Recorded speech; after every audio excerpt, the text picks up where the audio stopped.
10 वाजले का नाही अजून? चालेल 3 मिनिटं झाली ठीक आहे घ्या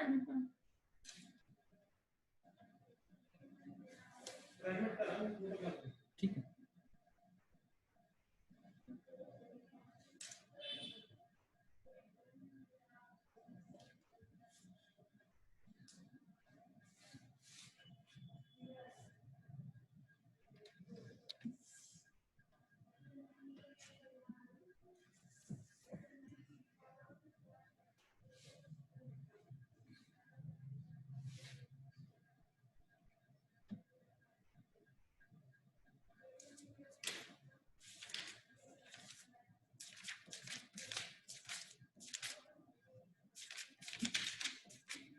Good morning, sir. Good morning.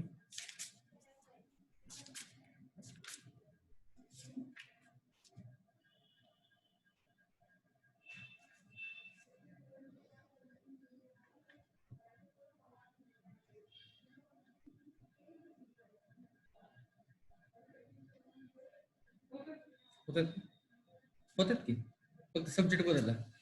नाही आमच्याकडे तोच आलाय सर. तुमच्याशी एडिट करायचं झालं तुम्ही आम्ही एडिट केलं होतं नंतर. बरं एडिट न करता तुमच्या याच्यात आलेलं. अच्छा पण एडिट तुम्हीच करणार होते ना? नाही एडिट करून आम्ही मेल केलं. तुम्ही मेल चेक केला का तुमचा? हो कारण मी तुम्हाला रात्री व्हॉट्सअप केलेलं आहे. हां मेल चेक केला की तुम्ही लक्षात येईल. ते सांगत होते की तुम्ही लोक काय करतात मग वरान सरांचा यायला लागला हल्ली तुम्ही चेक करत होता. कारण दरवेळेस कसं की ते प्रत्येक वेळेस माझं चेक मेल आणि कन्फर्म मी दुपारून 1-3-4 पर्यंत साधारण करायचं मेल आलाय का असं.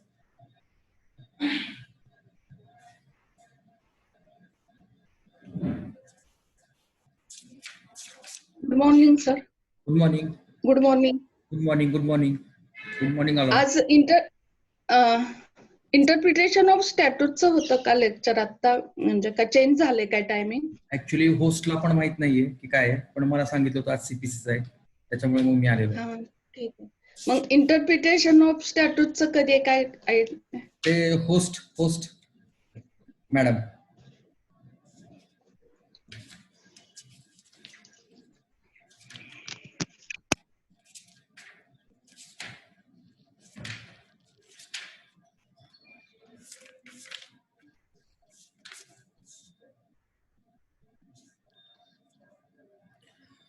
Okay, let's start. Last lecture we were discussing about the order number 10, examination of a parties by court, examination of parties by court. Order number 10, then we will discuss order number 11, discovery and inspection. Discovery and inspection आपण नंतर पाहिलं की त्यामध्ये discovery म्हणजे काय असतं की suppose एखादं डॉक्युमेंट आहे आणि त्या डॉक्युमेंटवरती लिहिला आहे तो पार्टी आणि ते डॉक्युमेंट दुसऱ्या पर्सनच्या पोझिशन मध्ये आहे आणि पॉवर मध्ये आहे. तर हा पर्सन जो रिलाय आहे जो रिलेट क्लेम करतो त्या डॉक्युमेंटवरती तो काय करू शकतो? डिस्कवर करू शकतो त्यांना. आणि त्याचबरोबर नंतर इन्स्पेक्शन पण होतं त्या डॉक्युमेंटचं की जे ऑर्डर नंबर 11 मध्ये आपण पाहिलं की इन्स्पेक्शन.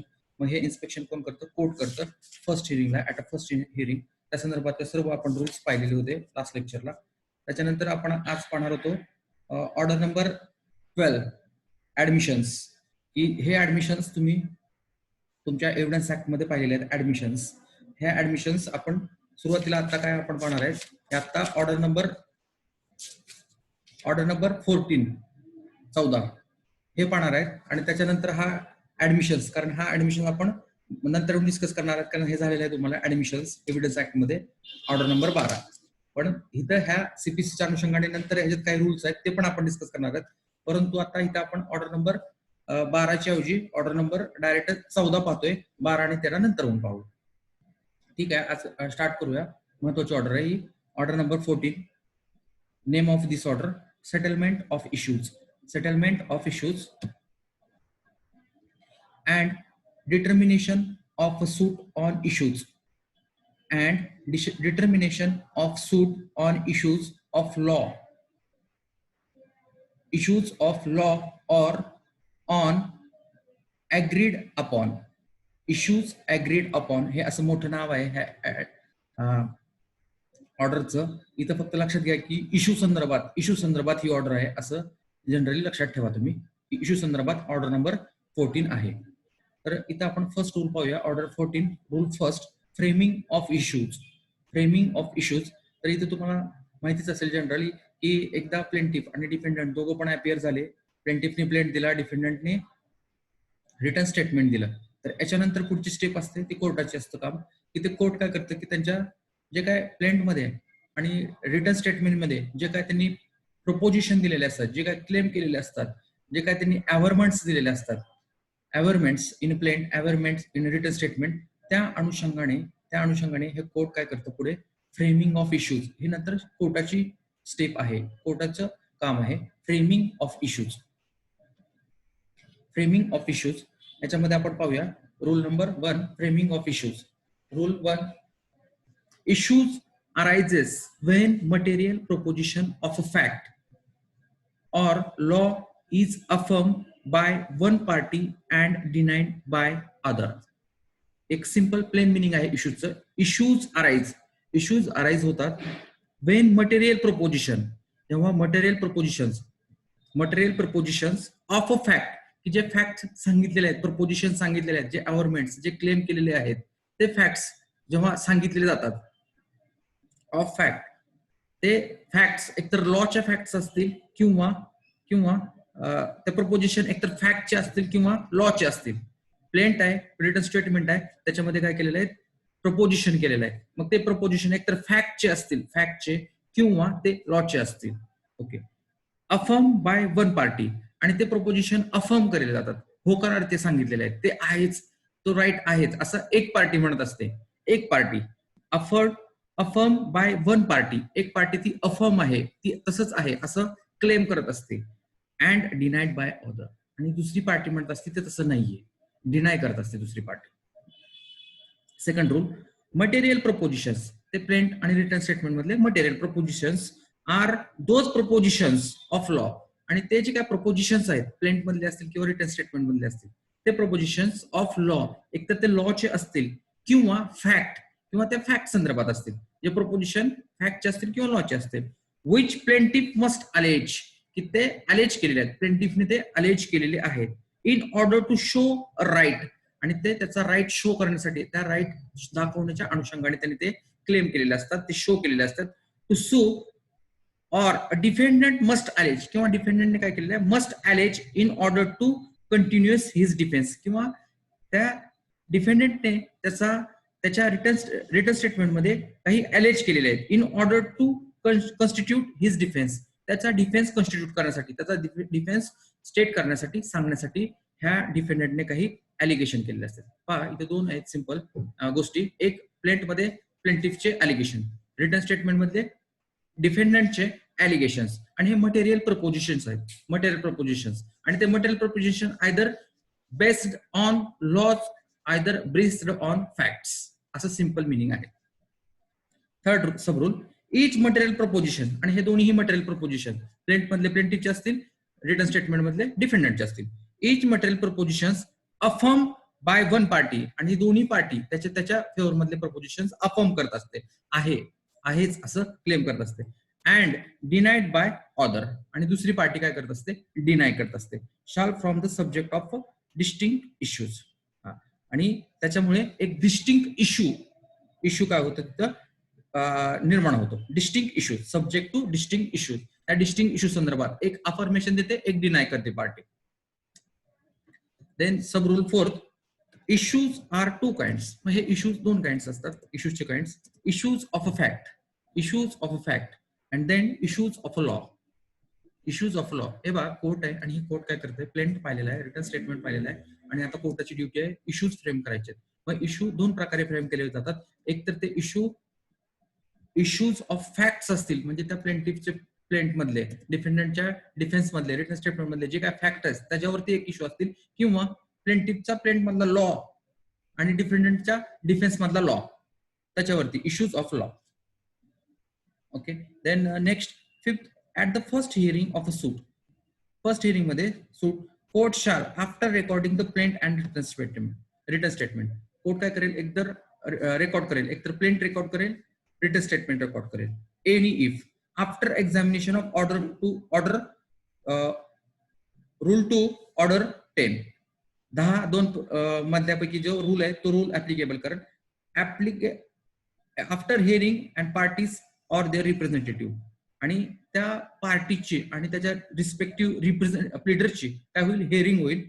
नंतर ascertain upon what material proposition of fact or law are parties to variance, आणि असर्टन करेल, हे कोर्ट असर्टन करेल, निश्चित करेल, असर्टन करेल अपॉन व्हॉट मटेरियल, कुठलं मटेरियल महत्वाचं, what material propositions of fact, की कुठले महत्वाचे प्रपोजिशन्स आहेत, मग ते प्रपोजिशन डिपेंड अपॉन फॅक्ट असतील किंवा डिपेंडेंट अपॉन लॉ असतील, मग हे महत्वाचे प्रपोजिशन डिसाइड करेल, डिटरमाइन करेल of their parties at variance, आणि कुठल्या गोष्टीवरती, कुठल्या फॅक्टवरती त्यांचं व्हॅरियन्स आहे, त्यांचं मतभेद आहे, हे ते फॅक्ट्स काय करेल, कोर्ट काय करेल, विचारात घेईल, taken into consideration, and shall thereupon proceed frame, आणि ते विचारात घेऊन ते काय करतील, प्रोसीड टू फ्रेम, आणि मग ते फ्रेम करतील, फ्रेम अँड रेकॉर्ड, आणि मग ते फ्रेम केल्यानंतर रेकॉर्ड करतील, record the issues on which right decision of a case appear to dependent, की त्या इश्यूज वरती ह्या केसचं, ह्या सूटचं राईट डिसिजन होणार आहे, ते इश्यू फ्रेम करतील.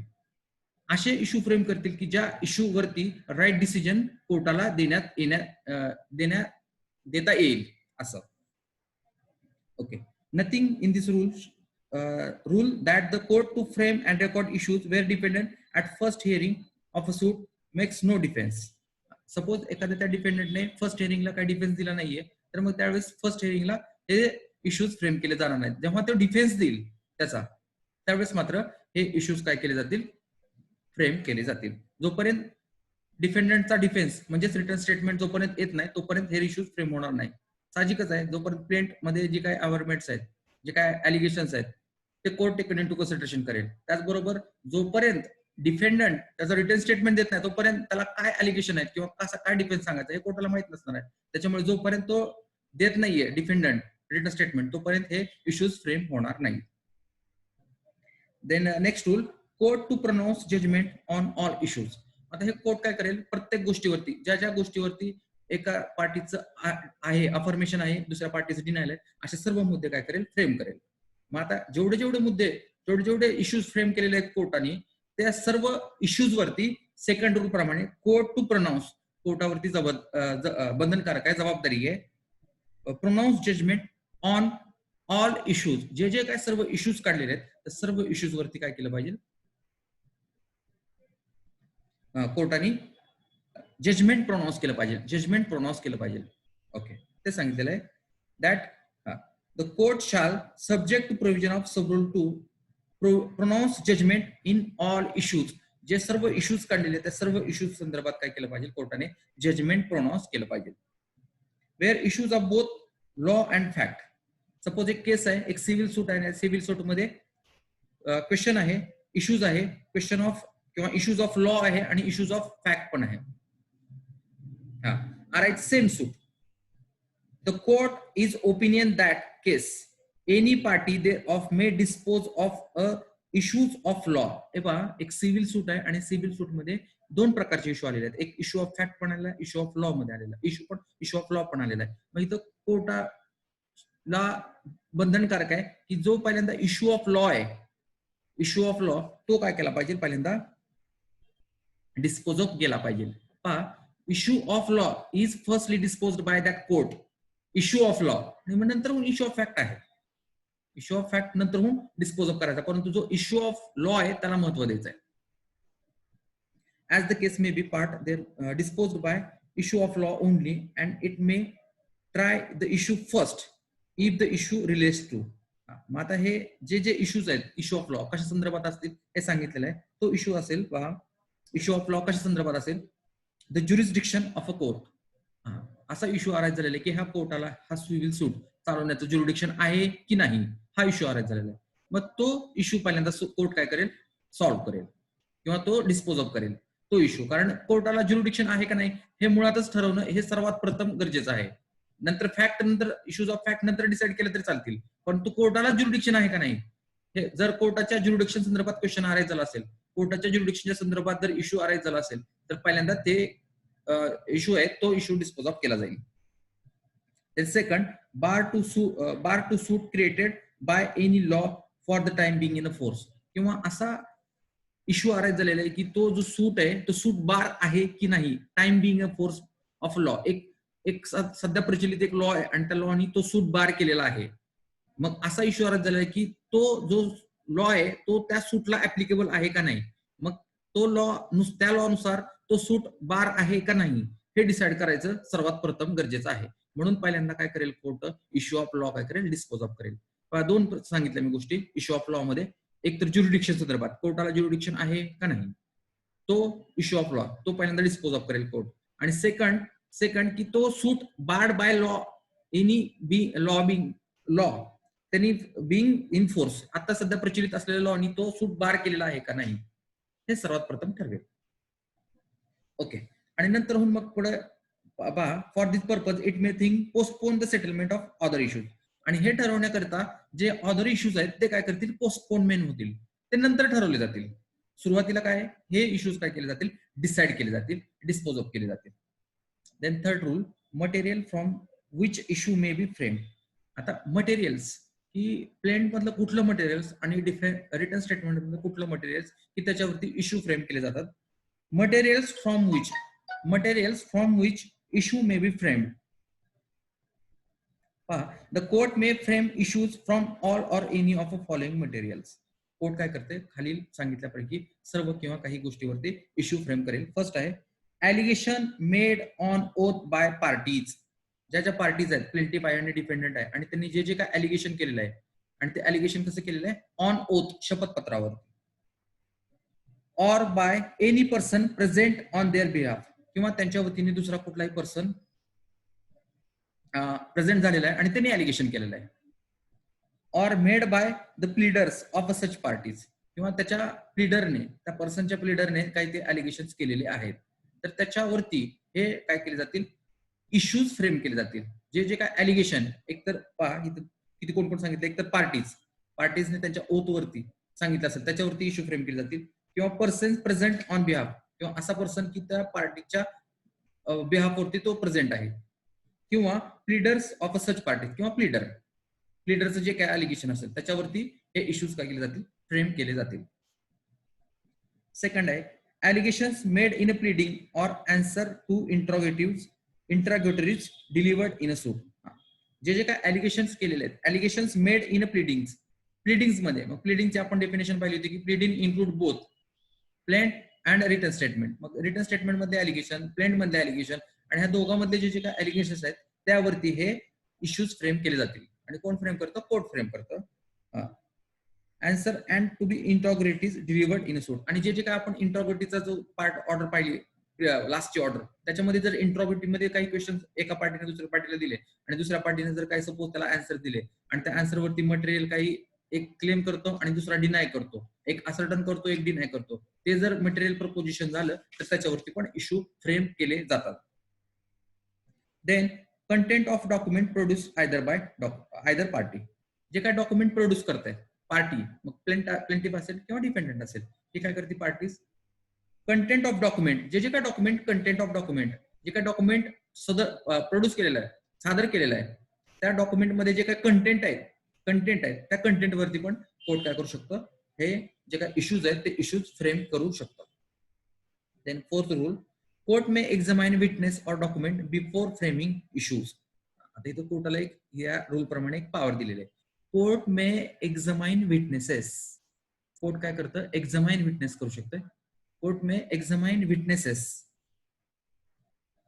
और डॉक्युमेंट्स, किंवा डॉक्युमेंट्स, एक्झामाइन विटनेस और डॉक्युमेंट्स बिफोर फ्रेमिंग इश्यूज. आता हे इश्यूज फ्रेम करायच्या अगोदर पण एक पॉवर आहे कोर्टाला की ते कोर्ट काय करू शकतं, हे जे काय विटनेसेस आहेत किंवा हे जे काय डॉक्युमेंट्स आहेत हे डॉक्युमेंट्स एक्झामाइन करू शकतं. इथे सांगितलेलं बघा, where the court is opinion that issues cannot be correctly framed without examination of some person. हे एक पर्सन आहे आणि त्या पर्सनला एक्झामिनेशन केलंय, त्याला तपासणी केल्याशिवाय ते इश्यू फ्रेम करता येणार नाहीत किंवा ते योग्यरित्या फ्रेम केले जाणार नाहीत. प्रथम त्याला एक्झामिनेशन करणं गरजेचं आहे. असं कोर्टाला ओपिनियन झालं तर पहिल्यांदा कोर्ट काय करेल, त्याला पहिल्यांदा एक्झामिनेशन करेल, किंवा कोर्टाला असं ओपिनियन झालं की एक डॉक्युमेंट आहे आणि ते डॉक्युमेंट अगोदर काय केलं पाहिजे, व्हेरीफाय केलं पाहिजे, एक्झामिनेशन केलं पाहिजे, आणि त्या डॉक्युमेंटवरती परत काय केलं पाहिजे, इश्यू फ्रेम केले पाहिजे. मग अगोदर ते जर डॉक्युमेंटवरती किंवा त्या पर्सनला जर एक्झामिन करणं गरजेचं असेल तर अगोदर त्या पर्सनला किंवा डॉक्युमेंटला एक्झामिनेशन होईल आणि नंतर होऊन इश्यू फ्रेम होतील. Without inspection of document not produced in suit. आणि सपोज एखादं ते डॉक्युमेंट आहे किंवा तो पर्सन आहे, तो पर्सन काय आता सध्या अवेलेबल नाहीये. फॉर एक्झाम्पल प्लेंटिफने सूट फाईल केलेला आहे आणि त्याचं म्हणणं आहे की हा पर्सन तपासल्याशिवाय इश्यू फ्रेम करण्यात येऊ नये. तो प्लेंटिफ म्हणतो हे डॉक्युमेंट तपासल्याशिवाय इश्यू फ्रेम करू नये. आता सपोज तो पर्सन किंवा ते डॉक्युमेंट हे काय नाहीत, अवेलेबल होत नाहीयेत. फॉर एक्झाम्पल तो पर्सन असेल, तो कुठेतरी आउट ऑफ स्टेशन असेल, आउट ऑफ टाउन असेल, कुठं पण असेल तो, किंवा ते डॉक्युमेंट आहे, हे डॉक्युमेंट सपोज त्यांनी सेल डीड संदर्भात असेल आणि ते सेल डीड हे त्या सब रजिस्ट्रारच्या पोझिशन मध्ये असेल. मग इथं प्लेंटिफ काय करेल, असं ऍप्लिकेशन करेल कोर्टाला की जोपर्यंत हा पर्सन कोर्टात येत नाही आणि त्याचं एक्झामिनेशन होत नाही, किंवा हे सेल डीड हे सब रजिस्टरच्या पोझिशन मध्ये आहे, पॉवर मध्ये आहे, आणि जोपर्यंत कोर्टासमोर येत नाही तोपर्यंत मेहरबान कोर्टाने इश्यू फ्रेम करू नये. असं एक ऍडजमेंट ऍप्लिकेशन देईल. ऍडजमेंट ऍप्लिकेशन एक मुदतीचा अर्ज देईल आणि तो मुदतीचा अर्ज त्याचा ग्राह्य होईल. आणि ते मुदतीचा अर्ज पडून तो कसा होईल, तिथं एक लिमिटेड त्याला मुदत दिली जाईल. Limited framing of issue not later than 7 days. म्हणजे ते फक्त एकदाच एका तारखेपुरतं 7 दिवसाची एक मुदत दिली जाईल आणि त्याच्यापर्यंतच त्याला काय केलं जाईल, ते अपॉर्च्युनिटी अवेलेबल करून दिली जाईल की त्या डॉक्युमेंटला किंवा त्या पर्सनला अवेलेबल करण्यासाठी. अदरवाईज ते सारखं जर तो ऍडजमेंट मागत असेल तर त्याला नंतर होऊन ऍडजमेंट दिली जाणार नाही. Then fifth rule power to amend and strike out issues. नावातच आहे बघा, power to amend and strike out issues. Court आहे आणि कोर्टाला पॉवर आहे. कोर्ट काय करू शकतं, एकतर ते इश्यूज आहेत, ते इश्यूज ऑलरेडी फ्रेम केले असेल तर त्यामध्ये अमेंडमेंट पण करू शकते, किंवा जे काही इश्यू ऑलरेडी फ्रेम केलेले आहेत ते स्ट्राईक आउट करू शकते, ते खोडून काढू शकते, ते वगळू शकते. अशा पॉवर रूल 5 प्रमाणे कोर्टाला आहेत. The court may at any time before passing decree. इथं ही लाईन खूप महत्वाची आहे, हे लिहून घ्या वाटलं तर. लाईन बऱ्याच लॉयरला पण हे लक्षात येत नाहीये. तेव्हा ही लाईन खूप महत्वाची आहे. The court may at any time before passing decree pass होण्यापूर्वी, हुकुमनामा पास होण्यापूर्वी अमेंड इश्यूज अमेंड करता येतात. और फ्रेम ऍडिशनल इश्यूज, किंवा फ्रेम जे ऍडिशनल इश्यू आहेत ते ऍडिशनल इश्यू पण काय करू शकतात, कोर्ट काय करू शकतं, फ्रेम करू शकतं. On such terms as it thinks fit. ज्या गोष्टी त्या कोर्टाला थिंक फिट वाटतात त्या गोष्टीवरती कोर्ट काय करू शकतं, एकतर अमेंड करू शकतं किंवा ऍडिशनल इश्यूज फ्रेम करू शकतं. All such amendments and additional issues may be necessary for determination of matter in controversy. आणि हे जे काय ऍडिशनल इश्यूज आहेत आणि हे जे काय अमेंडमेंटेड इश्यूज आहेत, ते अमेंडेड इश्यूज कसे आहेत, नेसेसरी फॉर, ह्या गरजेच्या आहेत. हे जे काय इश्यू नंतरहून फ्रेम केलेले आहेत, अमेंड केलेले आहेत, हे कसे आहेत, necessary for determination of matter. जे मॅटर आहे आणि ते मॅटर डिटरमाइन करायचं, ठरवायचं, निश्चित करायचं, निकाल द्यायचा त्यात. Determination of matter in controversy, की त्या मॅटरमध्ये कॉन्ट्रोवर्सी अराइज झालेली आहे. एक पार्टी काय करते, क्लेम करते, दुसरी पार्टी डिनाय करते. Between the party shall be so made और फ्रेम. आणि त्यामुळे ते तसे फ्रेम करणं गरजेचं आहे. ओके, फक्त इथं ही लाईन तुम्ही लक्षात घ्या की कधी कधी बऱ्याच जणांना माहित नसतं की फायनल आर्ग्युमेंट आहे सपोज, आणि फायनल आर्ग्युमेंटला इश्यूज फ्रेमिंगचा किंवा अमेंडमेंट ऑफ इश्यूचा अर्ज केला जातो, किंवा ऍडिशनल इश्यूज फ्रेम करण्यात यावे असा अर्ज केला जातो. मग इथं समोरचे लॉयर ऑब्जेक्शन घेतात आणि म्हणतात आता फायनल स्टेज आहे आणि फायनल स्टेजला हे समोरचे वकील असं ऍप्लिकेशन देऊ शकत नाहीत. तर त्यावेळेस इथं ह्या लॉयरने हा रूल सांगितला पाहिजे की इथं स्पष्ट सांगितलेलं बघा, court may at any time before passing degree pass होण्यापूर्वी कधीही, मग ती फर्स्ट हिअरिंग असेल किंवा फायनल आर्ग्युमेंट असेल, यामध्ये कुठल्याही स्टेजमध्ये काय करू शकतं, court frame additional issues frame करू शकतो किंवा अल्टरेशन ऑफ इश्यू करू शकतो, अमेंडमेंट किंवा ऍडिशन करू शकतो. Then next rule number 6, question of fact or law may be agreement be stated in form of issues. आता सपोज तो सूट आहे आणि सूट मध्ये काय पहा, क्वेश्चन ऑफ फॅक्ट आहे. एक सूट आहे आणि त्या सूट मध्ये काय आहे, क्वेश्चन ऑफ फॅक्ट आहे किंवा लॉ आहे, क्वेश्चन ऑफ लॉ आहे. मे बी अग्रीमेंट, आणि त्या पार्टीज मध्ये, त्या प्लेंटिफ आणि डिपेंडंट मध्ये अग्रीमेंट झालेला आहे. अग्रीमेंट बी स्टेटेड, त्यात अग्रीमेंट झालेला आहे. त्या अग्रीमेंट संदर्भात सिव्हिल सूट आहे. For example agreement to sale deed, agreement to agreement whatever may be, कुठलं पण कंपनीचा अग्रीमेंट असेल, व्हॉट एव्हर मे बी, ज्या काय अग्रीमेंट्स आहेत, ऑल अग्रीमेंट्स, त्या अग्रीमेंट संदर्भात एखादा सिव्हिल सूट आहे, तर त्या सिव्हिल सूट त्या अग्रीमेंट संदर्भात असेल तर कोर्ट काय करू शकतो पहा, by agreement be stated in a form of issues. मग त्या अग्रीमेंट मध्ये जसं स्टेट केलेलं आहे त्याप्रमाणे हे कोर्ट इश्यू फ्रेम करू शकतं.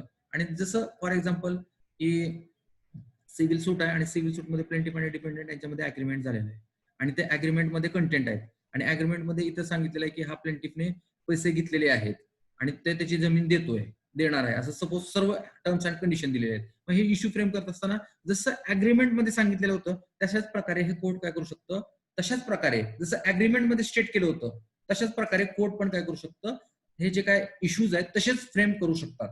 मग इथं कोर्ट असं फ्रेम करेल त्या अग्रीमेंटवरती, plaintiff does the plaintiff can recover so and so money, does the plaintiff liable for